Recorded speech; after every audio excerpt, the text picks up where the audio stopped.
मुलीने कृतज्ञता व्यक्त करणारे एक पत्र लिहिलेलं आहे. त्या पत्राचं वाचन मनाली भिलारी करतील अशी मी त्यांना विनंती करते.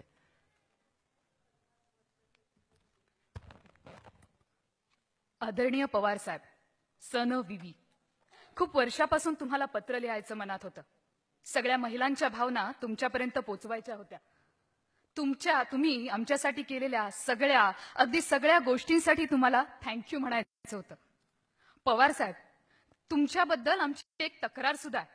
तुम्ही निस्वार्थीपणे एक कर्मयोगासारखे आमच्या कल्याणासाठी, प्रगतीसाठी निर्णय घेत गेलात. सर्व क्षेत्रात आत्मविश्वासानं वावरणाऱ्या आमच्याकडे पाहून तुम्ही कृतार्थ राहिलात. श्रेय घेण्यापासून मात्र तुम्ही कायमच दूर राहिलात. आज तुम्हाला आवडो ना आवडो, पण आम्हाला तुम्हाला थँक्यू म्हणायचं आहे. शिक्षणासाठी ग्रामीण भागातून पुण्यात येणाऱ्या मुलींसाठी तुम्ही भव्य वसतिगृह बनवलं. ऑक्टोबर 1992 मध्ये भूमिपूजन केलेल्या 70,000 चौरस फूट बांधकाम असलेल्या 88 खोल्या केवळ 8 महिन्यात फर्निचर सकट तयार झाल्या तुमच्या आग्रहामुळे. या वेगामागं कारण होतं गावोगावच्या मुलींचं एक शैक्षणिक वर्ष वाया जाऊ नये. ही दूरदृष्टी तुमच्याबद्दलचा आदर अजूनच वाढवते. या सर्व मुलींच्या वतीनं तुम्हाला थँक्यू म्हणायचंय. कोल्हापूर दौरा आटपून एकदा तुम्ही पहाटे बारामती हॉस्टेलला आला होता. थंडीच्या कडाक्यात गेस्ट हाऊसला तुमची वाट बघत एक बाप आपल्या मुलीला घेऊन उभा होता. रात्रभरचा प्रवास, कडाक्याची थंडी पाहता खरं तर थेट थोडंसं पडावं वाटणं स्वाभाविक होतं. पण पहाटेच्या अंधारात काकळत उभा असलेला बाप आणि त्याची मुलगी कोणत्या तरी समस्येत आहे हे तुम्ही जाणलं. मुलीच्या मेडिकल कॉलेज प्रवेशासाठी त्यांना मदत हवी होती. तुम्ही तातडीनं त्या मुलीच्या डॉक्टर होण्याच्या स्वप्नातले अडथळे दूर केले. त्या मुलीच्या आणि तिच्या वडिलांच्या वतीनं तुम्हाला थँक्यू म्हणायचंय. तुमच्याबद्दल सगळ्यात अभिमानाची गोष्ट म्हणजे भारतात महिला धोरण राबवणारं पहिलं राज्य हा सन्मान महाराष्ट्राला मिळाला. मुख्यमंत्री एक वेळ लाल दिव्याची गाडी स्वतःकडे ठेवणार नाहीत, पण स्वतःकडे असलेलं गृह खातं मात्र कधी सोडणार नाहीत. पण तुम्ही गृह खातं स्वतः सोडून समाज कल्याण खात्याचा कारभार आपल्या ताब्यात घेतला. पहिल्यांदा महिलांसाठी स्वतंत्र महिला व बालकल्याण विभाग निर्माण केला. तुम्ही वैयक्तिक लक्ष घालून राज्याचं पहिलं महिला धोरण अंमलात आणलं. याबद्दल तुम्हाला थँक्यू म्हणायचंय. कित्येक स्त्रियांनी कधी घराचा उंबरठा ओलांडलेला नव्हता. नवरे निर्णय घ्यायचे. बायकांच्या नशिबी फक्त अंगठा होता.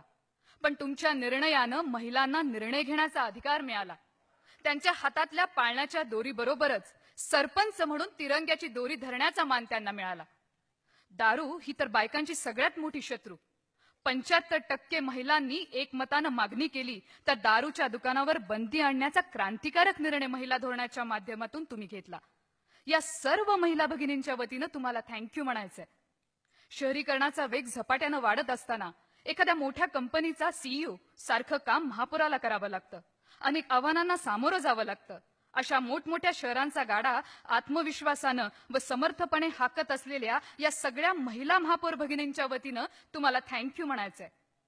वडिलोपार्जित संपत्तीत समान हक्क, महिलांचं शासकीय घरावर तिचं नाव, हे आणि असे अनेक निर्णय तुम्ही मुख्यमंत्री असताना घेतले. संरक्षण मंत्री असताना महिलांनी सैन्यात यावं म्हणून तुम्ही पुढाकार घेतला. पुढे बराक ओबामा देशात आल्यावर त्यांच्या समोर संचलनाचं नेतृत्व करणारी महिला अधिकारी पाहून तामा सर्व स्त्रियांचा ऊर भरून आला. विकासाच्या गप्पा मारणाऱ्या माणसांच्या गावात गेलं की कळतं सत्य काय आहे. तुम्ही देशात आदर्श बारामती बनवून दाखवली.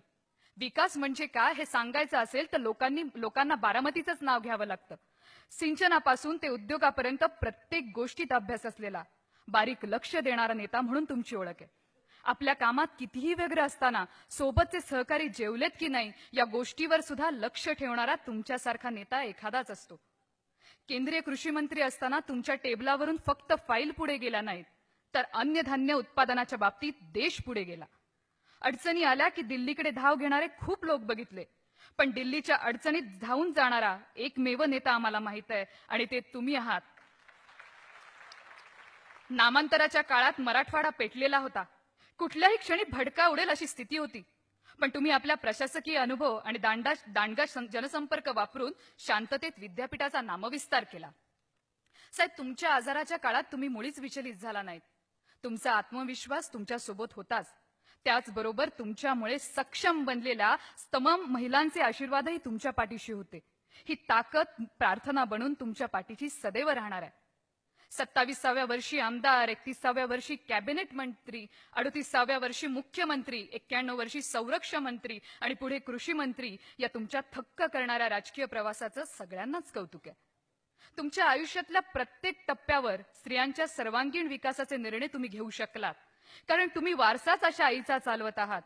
तुमच्या शारदाबाई 3 दिवसांच्या ओल्या बाळंतीण असताना तुम्हाला दुपट्यात गुंडाळून घेऊन थेट लोकल बोर्डाच्या बैठकीत पोचल्या होत्या. स्त्री सामर्थ्याचा तो हुंकार तुम्ही बहुधा त्याच वेळेस मनात साठवला असावा. विरोधासाठी विरोध हा राजकारणाचा भाग आहे. त्यात अगदी आरोपही असतात. पण विरोधकांना माहीत नसलेली पवारांची महाराष्ट्रातल्या महिला भगिनींच्या मनात एक खास जागा आहे. आपल्या हक्कांसाठी लढणारा आपला मोठा भाऊ असावा तसे तुम्ही आहात. आपल्याला समजून घेणारा आपला मोठा भाऊ असावा तसे तुम्ही आहात. आमचा आत्मविश्वास जागवणारा आपला मोठा भाऊ असावा तसे तुम्ही आहात. आणि खूप काही बरंच. पण आता इतक्यावरच थांबते. साहेब, तुम्हाला फक्त आणि फक्त थँक्यू म्हणायचं. थँक्यू.